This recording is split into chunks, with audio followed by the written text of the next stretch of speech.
Today with me I have Colonel Jay Spohn, the commander of the 188th Wing at the Ebbing Air National Guard Base in Fort Smith, Arkansas.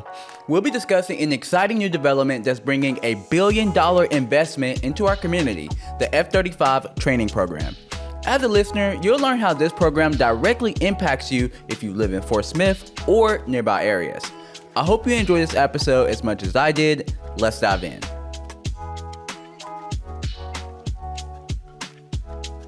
Thank you so much for coming on today. I really do appreciate it. Can we start off by letting everyone know who's listening, who you are, and exactly what you do here? Sure. I'm Colonel Jay Spohn, and I am the commander of the 188th Wing here at Ebbing Air National Guard Base in Fort Smith, Arkansas.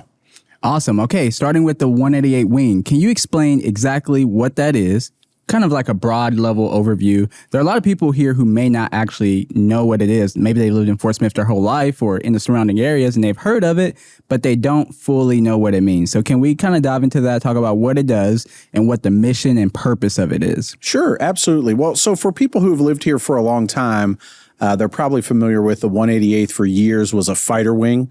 And there were fighter aircraft that flew off the ramp here from 1953, fighter and reconnaissance aircraft from 1953 until 2014 when the A-10s left.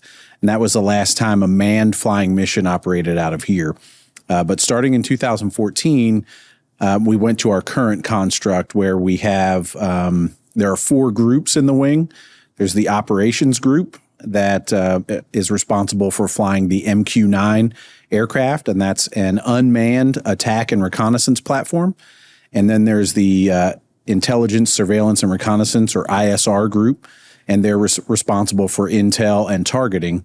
And those are our 2 operational groups, right? And they are responsible for providing combatant commanders around the world with the ops group for MQ-9 attack and reconnaissance support and the ISR group for intel and targeting support. And they do that right here in Fort Smith, Arkansas, every single day, 24 hours a day, 7 days a week, 365 days a year.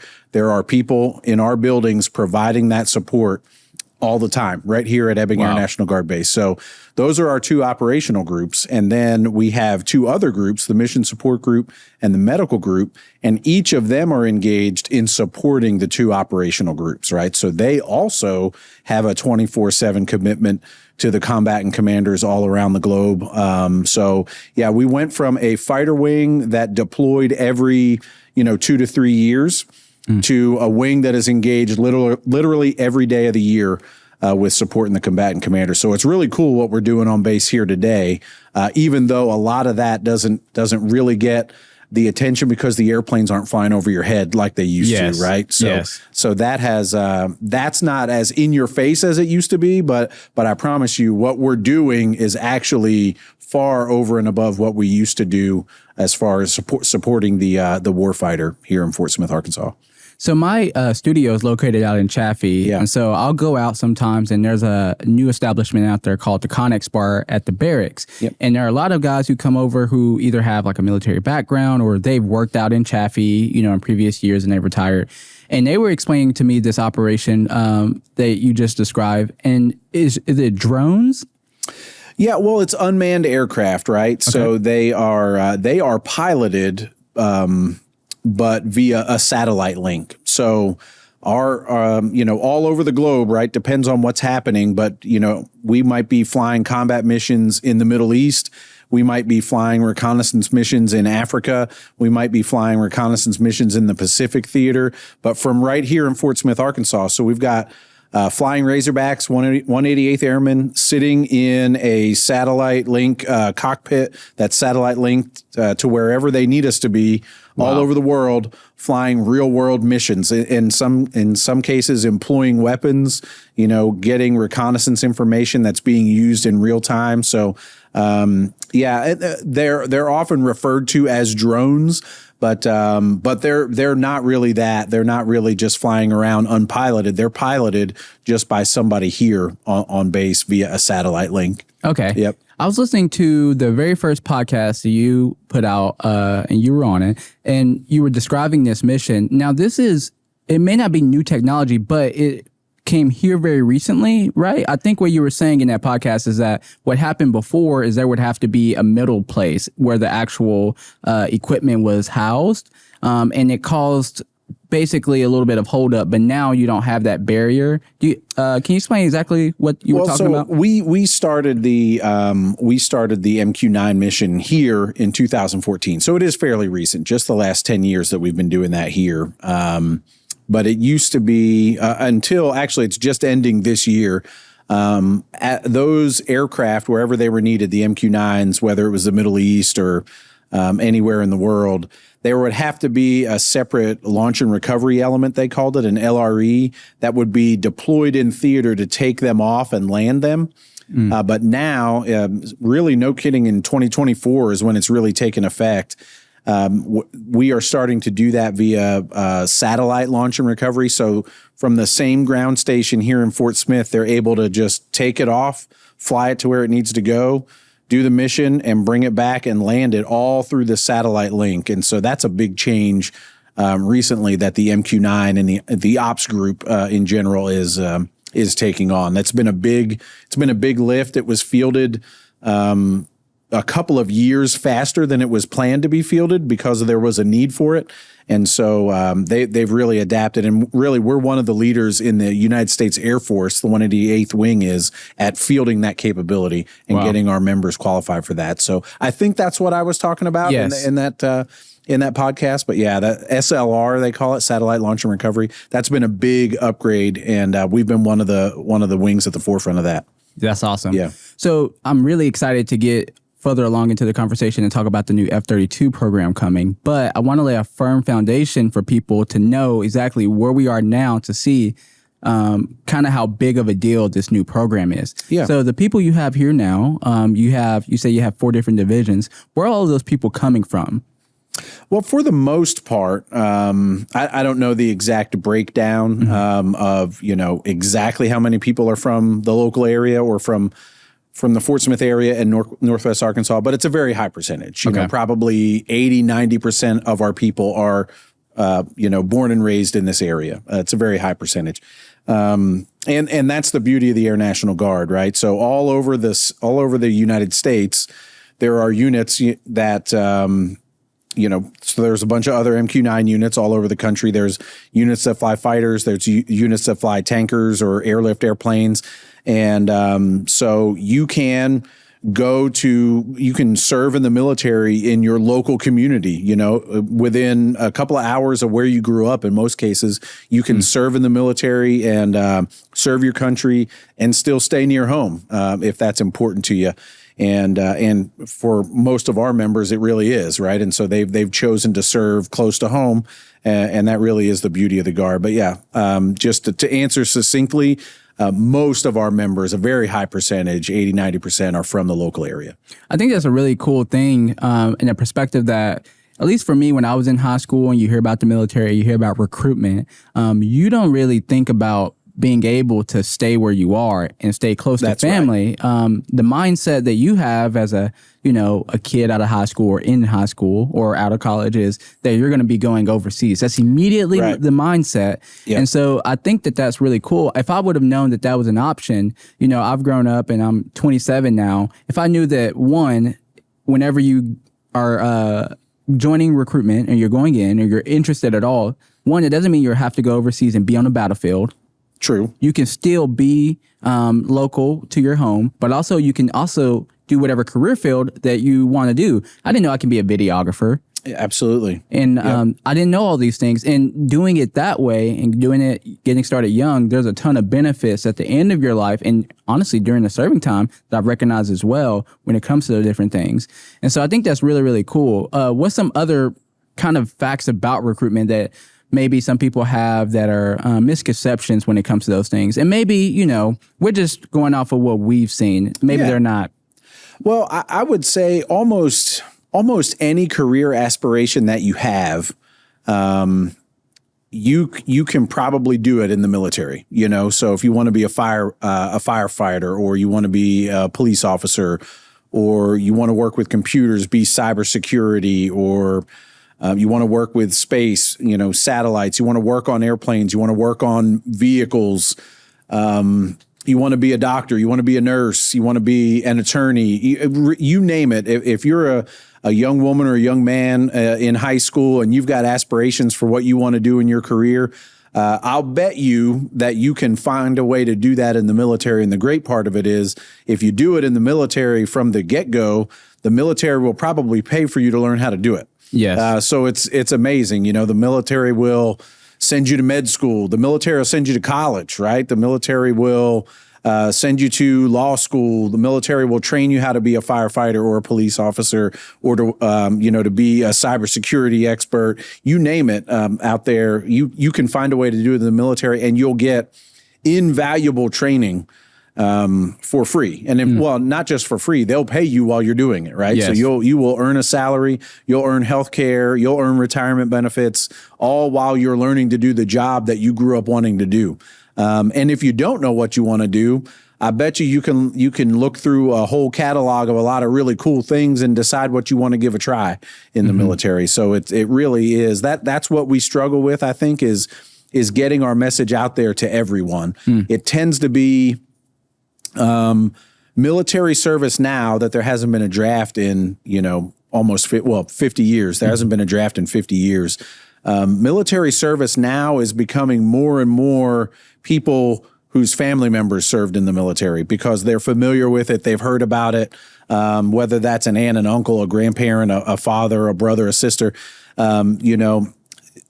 But that's what we struggle with, is getting the message out to people who don't have a military background, who don't know somebody who served, but getting that out there to them so that they clearly understand what's out there for them in the military. And there's a lot, and a very high percentage of those career fields don't have anything to do with serving on a battlefield. You might be supporting somebody who's serving on a battlefield, but there's a lot of ways to serve that don't involve you being out on the battlefield. Absolutely. And on that note, I was going to ask a different question, but I also want to say that, as someone who obviously values in people who are in the military because they allow us to have a safe life, that doesn't mean that you're any less of a servant in the military if you're not on the battlefield. 100%. I think that's 100%. another misconception that people have. If I'm not on the front of the line, then, what I'm doing doesn't matter. And that's not true, because all of these different pieces have to come together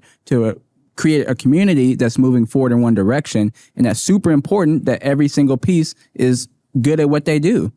100%. The military, regardless of which branch of the service you're talking about, the Coast Guard, the Army, the Navy, the Air Force, and all of the reserve components associated with that, the military is a team, right? The Air Force can't operate by itself without the Army and the Navy, the Marine Corps, and the individual functions in the Air Force can't operate without all the other functions, right? So I'm a fighter pilot, has been my career, and I can't fly that fighter without the people maintaining that airplane, right? I can't drop those bombs or shoot those missiles without the people that maintain those missiles, built those missiles, loaded them on the airplane, without the communications troops that maintained the computers that allowed us to do our training and to get ready to go fly that day, and kept the civil engineers that kept the lights on in the building. We're all just a big team, right? And so every single person and every single function associated with that team is responsible for the end effects. Yes. And that's what I love most about the military, is we really are a team, and it takes everybody. And as the commander now, that's one of my big roles, is making everybody excited about, when we're delivering combat power with the MQ-9 all around the globe. If you're guarding the gate as a security forces member, you contributed to that, right? If you're preparing meals as a services member, you contributed to that, and just getting that message out there that we're all in this, and the wing's success is your success, because you're contributing to that, right? It's not just the person over there in the box flying the MQ-9, or the person in the ISR group, doing those intel tasks or those targeting tasks. It's all of us contributing to the mission. That's what's beautiful about the military. Yes. Yeah. I think nowadays we live in a culture where people are looking for purpose in what they do. And I think also we live in a culture where talent is of the essence. Like there are so many people who are talented, extremely talented at what they do and the crafts that they do day to day, but they lack that purpose. And one of the things I was thinking about in preparation for talking with you today is how the military provides purpose to any one of those career fields, right? So if you're a secretary, maybe you love the work, you love the craft of it, but you ask yourself, why am I doing this? And then you're able to see, I'm doing this for my country. Yeah, everything absolutely. I'm doing, I'm serving for my country. And yes, you have that when you have a family, but sometimes we need more purpose past, I'm doing this job for my family. We want to do it for something bigger than us. And I think that's a really cool opportunity that the military provides. And not only that, there's lessons taught that you necessarily may not get in the same way. I was asking earlier, right before the interview, hey, if I wanted to do a job like this within the military, one, am I still able to do it?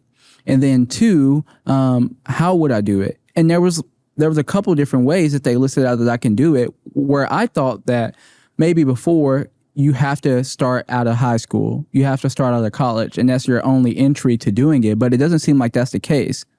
Absolutely. That is absolutely not the case. We have people all the time that join in their mid-20s, early 30s, mid-30s, and they're joining for the first time. They don't have any prior service. So that happens frequently. Or people that join as an enlisted woman or man straight out of high school, and then in the process get their degree over several years and then become an officer and end up changing career fields, end up flying airplanes or being an attorney or, things like that. So there's not only can you join later on, if you join younger, you can change paths midway through and still continue to serve even as your aspirations change, right? And you broaden your horizons as you get some more education or you get some more exposure to other things out there. I think that's common nowadays too. That, people don't graduate high school, get a job, and do the same thing for 50 years and then retire, like they maybe did in our grandparents' day or our parents' day, right? A lot of times people change careers, like complete change careers, not just in places of employment, but careers 2-3 times in a lifetime, right? The military you can do that too, right? You can completely change what you're doing in the military. You can go from enlisted to officer. You can go from the Air Force to the Army. You know what I mean? You can change what you're doing, and your career can grow with you. Yes. And so it really is. It's an awesome opportunity, and like you said, for sense of purpose. I've been an engineer in the civilian world. I'm an airline pilot in my civilian job today. And I can tell you, I've never done anything in my life, aside from, probably raising a family, right? I've never done anything in my life where I had such a sense of purpose as I do in the military. We're all on the same team. We're all pushing for that same end result. We're all serving our country, serving a purpose greater than ourselves. And it's a cool feeling when you see that happening. So I'm excited to be here, and when people come and tour, they're excited to be here too. I hope you feel excited to be here today too. Yeah. I'm loving having this conversation with you. With everything going on in the world right now, and you being on the inside and you seeing this collaborative effort of all these different people from all these different backgrounds coming together with one purpose, does it make you feel more safe than you would if you were on the outside just working as a civilian? Yeah, the thing I tell people a lot is, when we all look at we all tend to look at things that make us feel good about ourselves, right? Whether it's social media or television channels or watch movies or whatever. If you tend to be super conservative, you watch conservative media outlets, right? If you tend to be super liberal or even right down the middle, you watch media outlets that do that for you, that make you feel that way. The military shows you that regardless of where you land on the political spectrum or what your racial background is or what your religion is, we're way more alike than we are different, right? And that things, the military is a microcosm of life. We got all walks of life. We got all ages. We got all racial backgrounds and, all monetary backgrounds, right? And And that makes me feel good to see that we really all can work together. You know, you might not believe that if you're on the outside and you look at, you know, certain media outlets on both sides of the spectrum, right? You might not believe that we can work together, but I promise you we can, because I see it every single day when with young people, you know, people in their late teens, people in their late 50s working together on a project with, you know, two totally different people from totally different backgrounds, totally different ages, working together on the same project and working side by side and doing a great job. And it can happen. It happens every day in the military all across the world. And so that does make me feel like we are more safe. The country is in better shape than you would believe it is if you just listen to the naysayers, if that makes sense. Yeah. I mean, I listen to podcasts all the time, and some of the things that they say is, you know, I've traveled the world. I mean, and I physically have traveled the world as well, but the people who are doing a podcast, they'd say, I've traveled the world. And if you have had that experience, you see how blessed you are to be in America and then live an American life.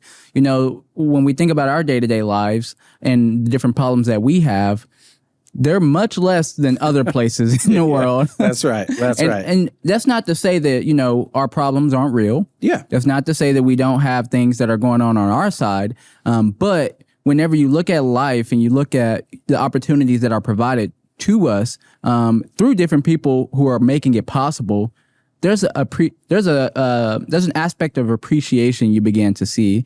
And I think that, you know, whenever you go into the military, you do get that option, whether you're serving local, or especially if you're serving, you know, somewhere else, you're able to see culture. You're able to immerse yourself in the culture.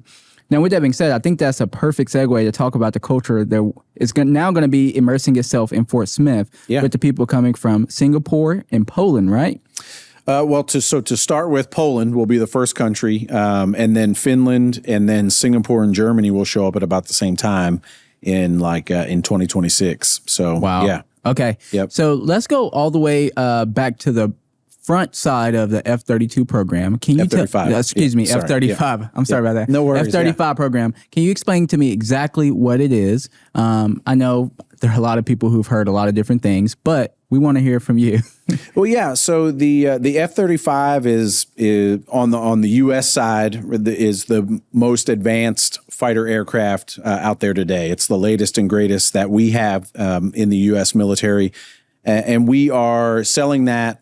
Or exporting that technology, that airplane, to a lot of our partners around the world, right? So the Pacific and Europe, just pretty much all over the place. And with that, when we make those contracts with other nations, a lot of times they ask for training for their pilots to get trained up on that airplane by our people, by U.S. Instructors.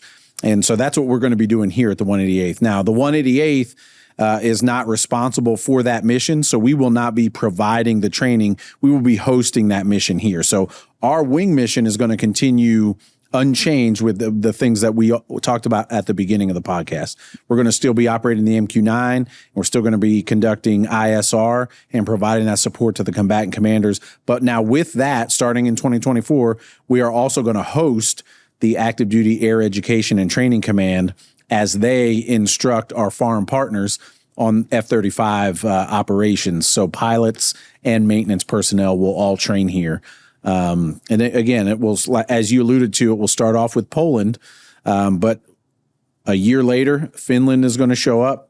And then a year after that, approximately, Singapore and Germany are going to show up. And it's just going to continue to rotate with other countries showing up. Some countries will train for a little while and then leave.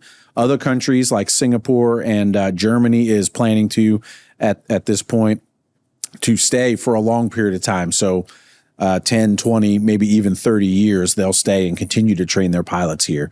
Awesome. And so, yeah, those people are going to move here. Those military members are going to move here in some cases with their families, and they're going to embed into the Fort Smith community because we don't have on-base housing here. We're a guard base.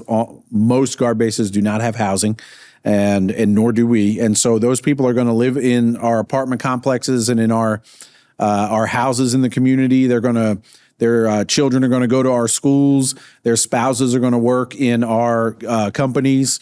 In some cases, and they're just, they're going to be on our sports teams. They're going to be in the gym with you, and they're going to be integrated into our community, military partners from all around the world here in Fort Smith, Arkansas. So it's going to be a huge deal. Yeah. Yep. So the 188 wing was already doing so much, especially with, like you said, with the satellites and things that provided even more of an opportunity and even bigger things that you were able to do before. So with the integration of the new program, how is it going to affect what the wing is already doing?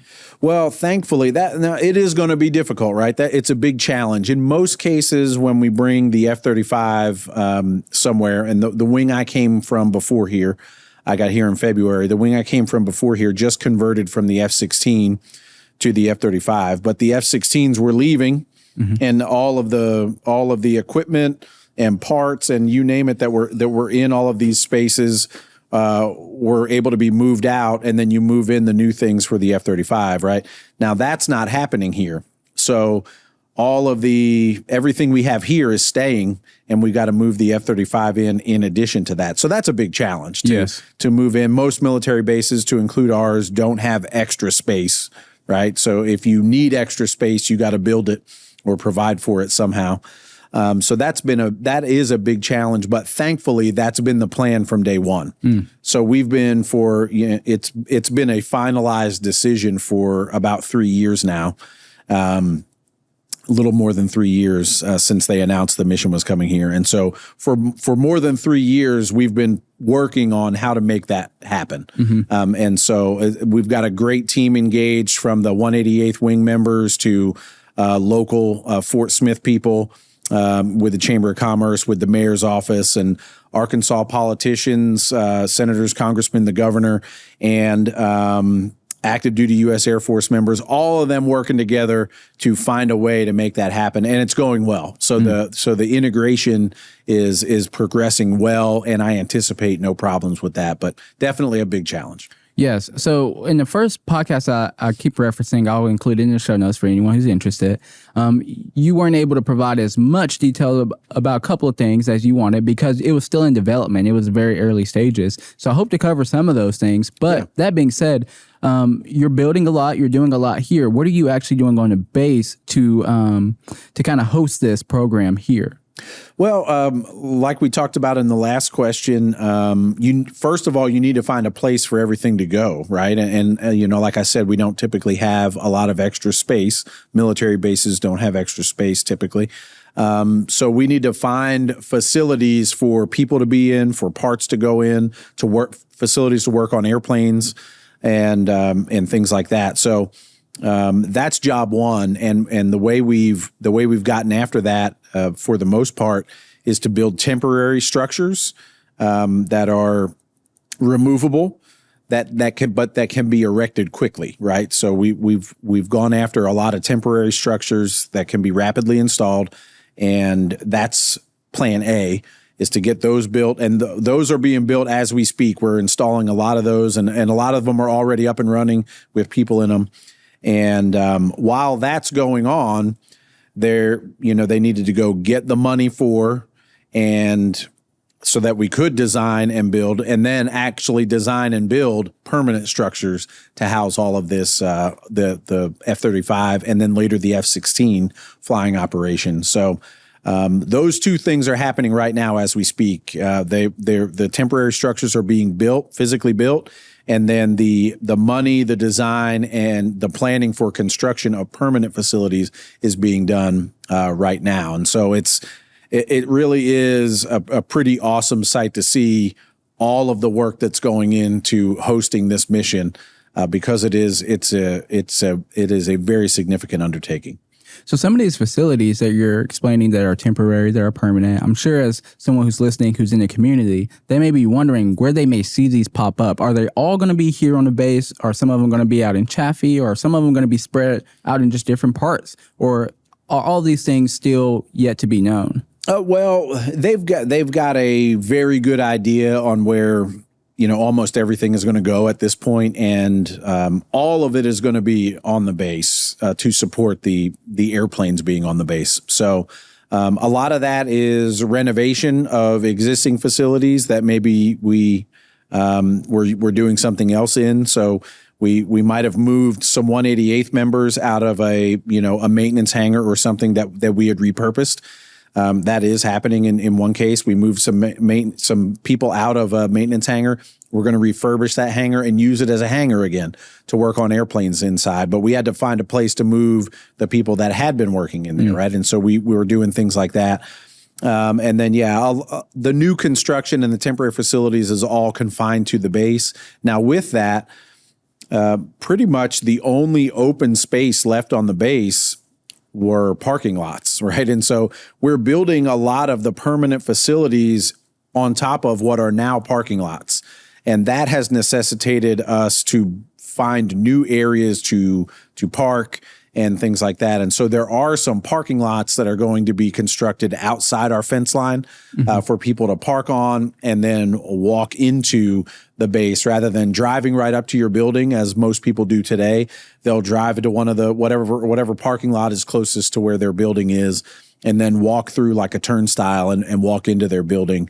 Kind of a walk-on base is what they call it. So that's the only thing really outside of our fence line right now that we're planning on.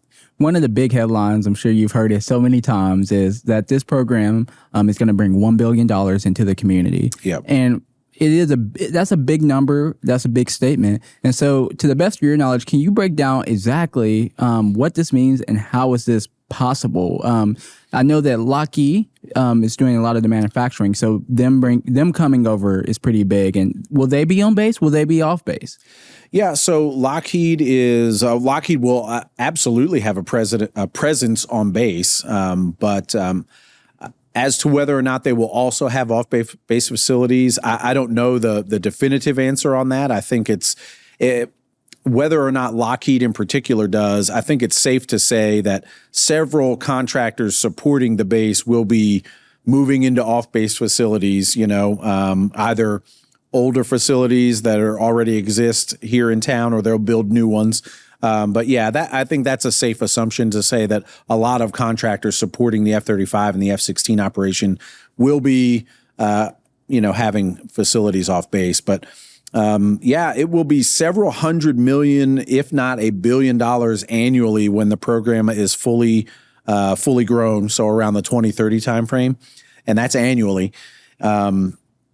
Impact on the local community, whether that's the housing market, the medical field, the services industry, education, just all throughout that as those families integrate into the community, right? Because they won't be just living on base and spending their money on base and like the on base stores and things like that. For the most part, those on base opportunities don't exist here. We spend all of our money and do all of our shopping. We live in the community. The people that are here right now in the 188th Wing, that's what we do. And that's what these new people coming in are going to do. They're going to live in the community. They're going to spend their money in the community. They're going to dine in the community, shop in the community. And so all of that and the businesses coming in to support the operation adds up to, again, several $100 million annually, and maybe even up to $1 billion when the program's fully grown. So it's a huge impact.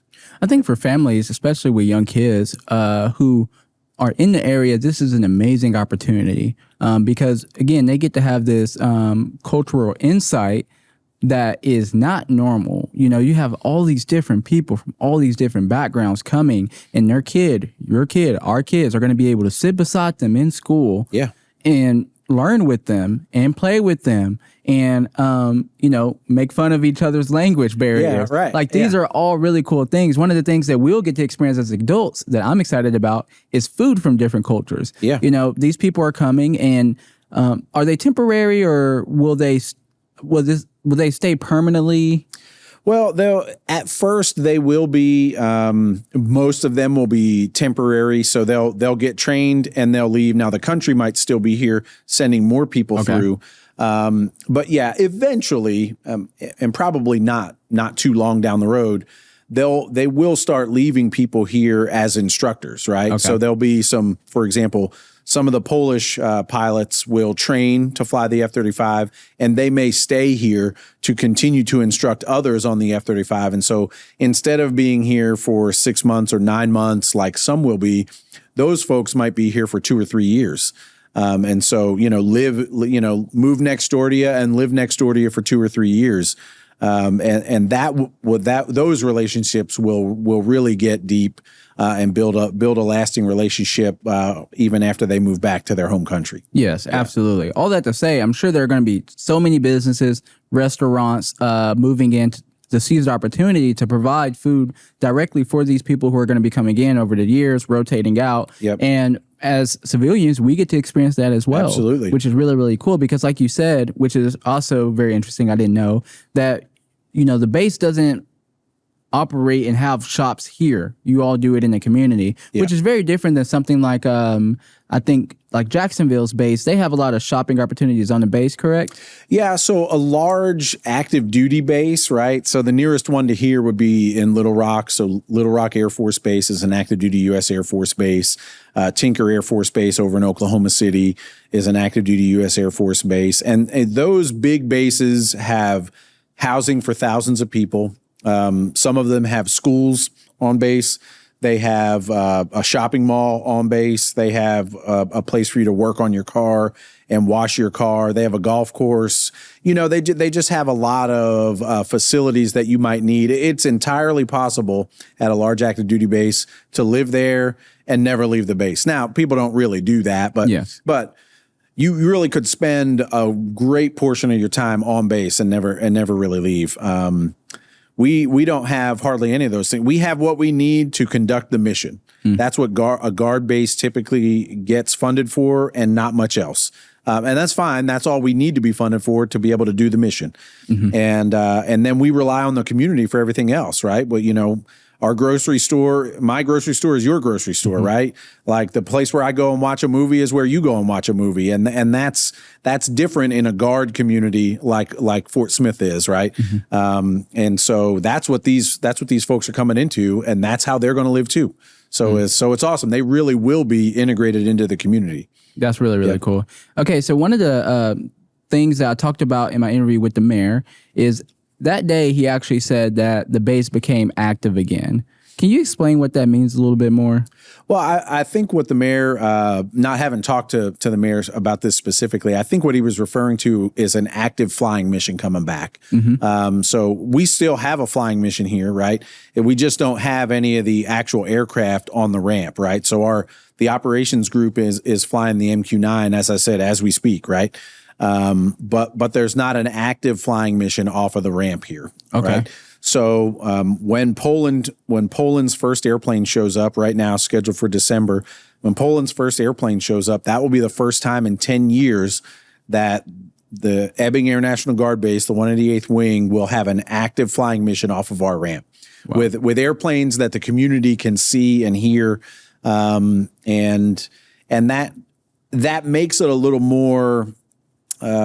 You're able to touch the mission and feel the mission a little bit more when you actually see the airplanes flying. When you're driving to, Nukes on Phoenix Avenue and you see an airplane take off, it reminds you that the mission is here. Now, the mission is still here, even though you can't see it, but you don't get reminded about it as often with the MQ-9 and with the ISR missions that we have today. And so I believe that's what the mayor was referring to, is that will be the first time in 10 years that an active flying mission will be back here on our ramp. And it'll be here, to stay for 20, 30, 40 years into the future. So it's awesome. And then all the good things monetarily and culturally that come along with that. Yes. But it's so it means a lot to the community to have that back. And it will help us recruiting, not just to support that mission, but to support the missions that are ongoing with the MQ-9 and with the ISR group, because it will put the military base here, Ebbing Air National Guard Base, a little bit more to the forefront of people's minds because they'll see it. They'll be back to seeing it every day like they used to. So. Hey, I have a proposal. Yeah. Another way that people can see it every day, or maybe once a year, is an air show. Yeah. we will. Do you think that'd be possible to bring an air show back? Well, I wouldn't be surprised if the air show does come back. You know, when we did have a flying mission out here, they happened every 2 or 3 years. They would have one.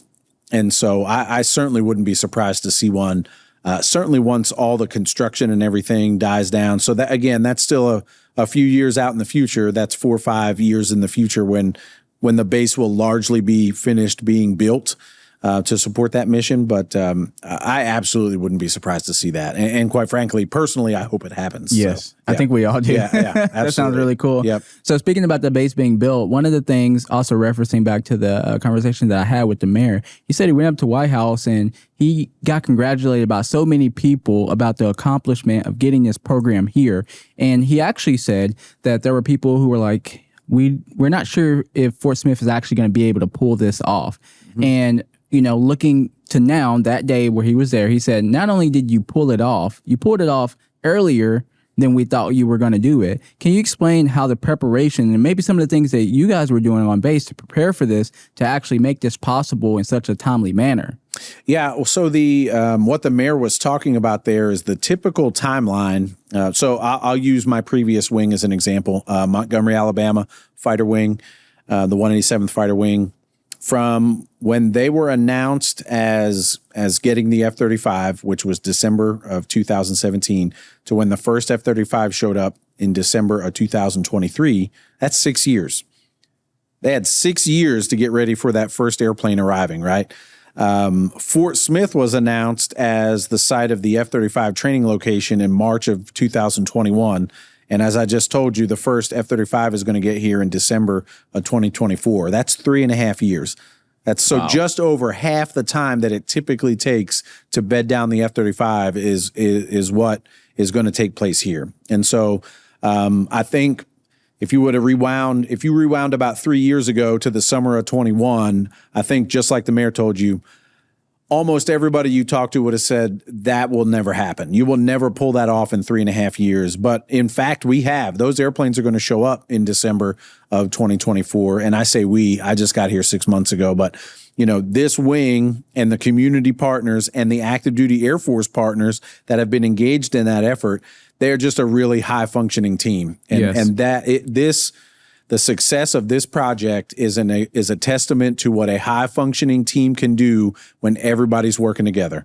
And people from all different, stakeholders in all different organizations, whether it's the mayor's office, the Fort Smith Chamber of Commerce, the congressional delegation for Arkansas, the congressmen, the senators, the governor, 2 different governors, the Air Education and Training Command and the rest of the active duty U.S. Air Force, they all had their part to play and they all executed it perfectly. So whatever we needed from each individual stakeholder, they came through and knocked it out of the park every single time. And that's just what a high functioning team can do. And that's what this team did over these last 3.5 years. And it's been, so it wasn't a miracle.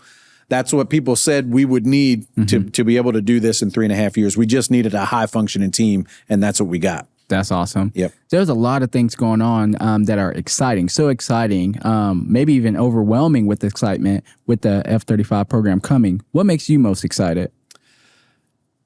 I'm excited, kind of what we just talked about, right? I'm excited that Fort Smith, Arkansas, who I think it's safe to say that almost everybody thought would never get chosen to host this mission, right? And they did. That almost everybody thought they were never going to be able to pull it off to bed the F-35 down and reactivate all of the manned flying facilities that are here on base, that they weren't going to be able to do that in the time allotted, and they did. And then to see that first airplane show up in a few months and to see that training start, all while everything else that we were doing continues, right? The MQ-9 operation continues, the ISR group continues. And when you take all of that together, there is no other wing in the United States Air Force, in the Air National Guard, that will be doing what we'll be doing here at Fort Smith, right? Providing MQ-9 support to the combatant commanders, providing ISR support to the combatant commanders, and then hosting a very complicated Farm Military Sales Training operation that when it's fully grown is going to have 3 different types of airplanes, F-35As, F-35Bs, and F-16s. There's no other place like that in the world. And for little Fort Smith, Arkansas, that nobody thought could do it, for them to do all that, to be successful at all that, and to just knock it out of the park, not just to make it happen, but to absolutely crush it, right? That's what I'm excited about. Is it makes everybody look here and go, wow, look at what Fort Smith did. Not just the 188th, but the whole Fort Smith community and all the state of Arkansas, what they did to pull that off. And it's I'm proud to play whatever part I've played in it. I'm super proud of that. I'm proud of every one of the 1,000 188th Airmen that played their part in that. And I'm proud to be in such a cool community that really just bent over backwards to make it happen, and everybody else involved. So that's what I'm excited about is everything that went into it.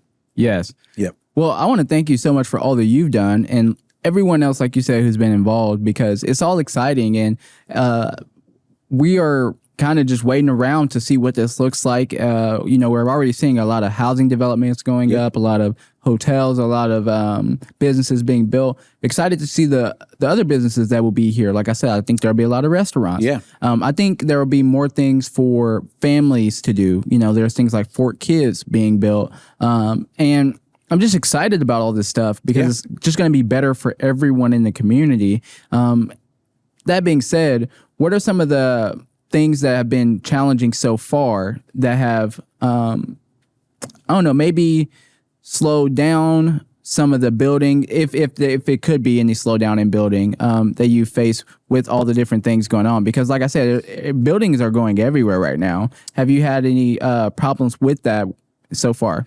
Well, I would say certainly early on and really, continuing to this day on a lesser extent, there are challenges that pop up almost every single day. And whether that was finding the funding to even just get and install the temporary facilities, that was an issue at one point, right? How does that work? The active components, so the active U.S. Air Force and the congressional delegation, so our congressmen and senators, governor for the state of Arkansas, have to really work together to get things added to the budget to support that. And so that in and of itself is a huge lift, right? To get something that wasn't pre-planned added to the budget is a big deal. And they've done it time and time again. That team has really just been firing on all cylinders there.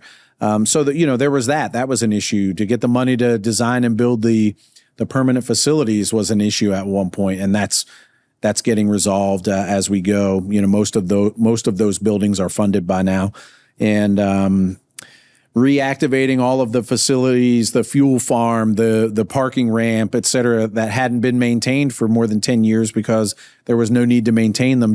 There was a laundry list of literally hundreds of things. And so that was, I would say the challenge was just the enormity of the project, right? Yes. There were just almost a innumerable list of things that were issues that needed to get worked through. But I would say the highlight of that has been how the team just buckled down and got to work on it, right? There wasn't any animosity associated with that. There wasn't any infighting. It was just, people dividing up into small groups and going after individual problems and just knocking down pins, just helping, knocking down problems one at a time. And you turn around 2 or 3 years later and most of the problems are solved, right? Mm-hmm.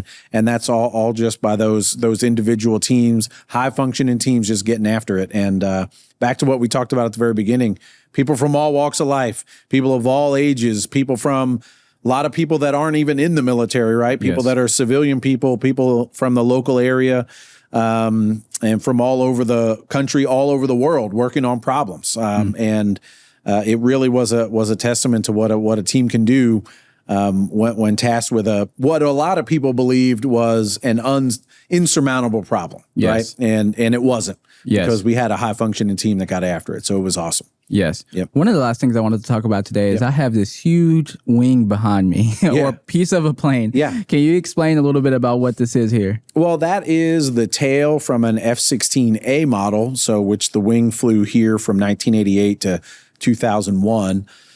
So I believe that was an airplane that had an engine malfunction and crashed, and the pilot ejected successfully and was recovered without injury. But that airplane crashed, and that tail was recovered from the crash site and brought back to the wing. And I look at it as a reminder of, things don't always go your way. Things don't always happen how you planned, but there's a lot of good that can come out of it. So again, I'm not privy to the exact problem that airplane had. I do believe it was an engine problem, but when the pilot had to eject from that airplane, his ejection seat worked, his parachute worked.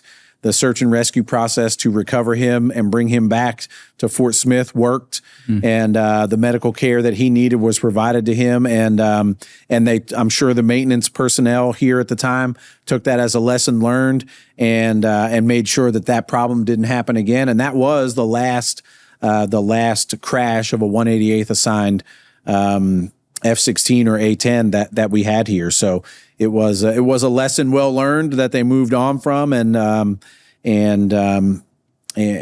think it's a testament to, again, how you can take adversity and learn from it, and the wing certainly did, and that's why we brought it in here. Like it's something cool to remind you that what the wing used to do, flying F-16s, and how things don't always go as planned, but you can learn from it and move on, because the wing flew fighters. The wing flew fighters for another 15 years after that, and continues to fly combat aircraft today in the MQ-9. So yeah, just take it and move on. Yes. So for the people who are listening, who are maybe in Fort Smith or in the surrounding areas, closing out here, is there anything that you would like to say to them? They're obviously really excited about the program and all the changes to the community that it's going to bring, because they're all positive changes. Yeah. So I just wanted to open it up and just give you a floor to speak to them if you had anything that you would like to say. Sure. Well, I would say trust me, I'm as excited about the F-35 and the F-16 program coming back here as anybody. It's a tremendous win for the city of Fort Smith. It's a tremendous win for the state of Arkansas. And it's going to be great. We're all going to see a lot of benefits from it. But with that, I want to encourage our listeners here that there are a lot of really cool things that you can do in the 188th. If you're a young woman, young man, and you want to serve your country, there's a lot of, like we talked about at the beginning of this podcast, there are a lot of really cool jobs that you can do here. And serve your country and get the training that you want or you need to do whatever your career aspirations are. Chances are, I think you'll find something here that will make you happy. And for my money, that's the key to successful and enjoyable service, is to get into a career field in the military that you're going to enjoy. That's going to teach you skills that you want to have, right? So in your case, being a videographer, working with public affairs, you can do that in the military, right? Again, you can be a firefighter, you can be a policeman, a policeman, policewoman. You can do a lot of things like that, and the list is almost endless. So I just want to put that out there to the community. There are a lot of jobs here at Fort Smith that we need people to do, and the Fort Smith community has a great education system, and we've got a place for you. If you want to be here, we've got a place for you, and I bet you're going to be able to find something that's going to interest you, that you're going to enjoy doing, and you're going to get a lot of benefits from it, not just the sense of purpose and the sense of mission that you talked about, but you also get some real monetary benefits, right? You'll get education. You'll get your school paid for. You'll get to go to a state school in Arkansas essentially free of charge, right? Wow. So University of Arkansas, Fort Smith, on and on, all the state schools here in Arkansas will be paid for here.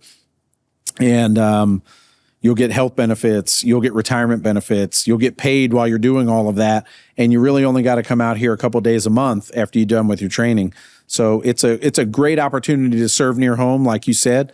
And it's a great opportunity to learn some valuable skills that will serve you later on in life and will let you be part of a high-functioning team and serve a purpose greater than yourself, which, like you said, is something that a lot of people are yearning for nowadays, right? So yes. We've got it. If that's what you want, if that's what you are looking for, we've got it here at the 188th.